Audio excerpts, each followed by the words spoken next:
awa nungai kayana pullaga semba miyoibani kana amana nungaiba punsi amada aduga kana amana awaba punsi amada hingnari punamak aigi laibakta tamlamlaba ngaktani.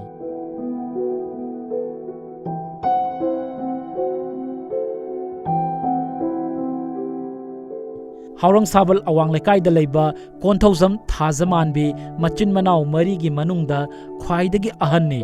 Mahaki apokpa santa ingkumja 2013 da leikidari.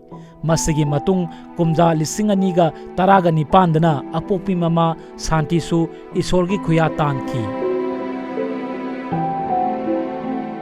Apokpi leikidraba matung Thajamanbigi imung hingbada awaba ama mayoknaki. Nupa ama amadi nupi ahungi manungda manaupi amadi yum pankre. Itontonbi manau nupi amana home da thamkre. Nupa ama yaubaduna hingnabagidamak thabak suba yaukre. Phibam sadraba yum aduda Thajamanbi khak leiduna yum puduna leiri. Mama leitam matung da yam wa khuma do kini anima phenora leitamnina ma laing bada pusan bada.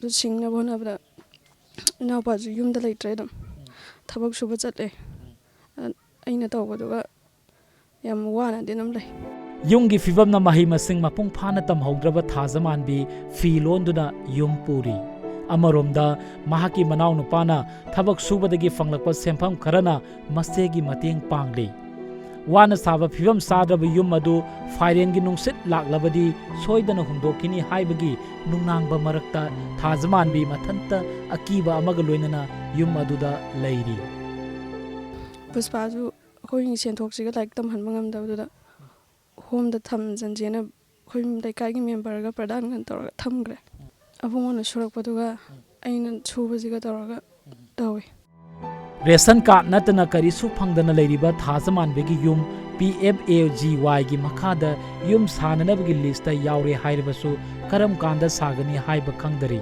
hausiki oina leinanaba yum asimatang sabiba amadi hingnanabagi lambi amatang sembirakpagi apamba Thajamanbigi thamoida leihori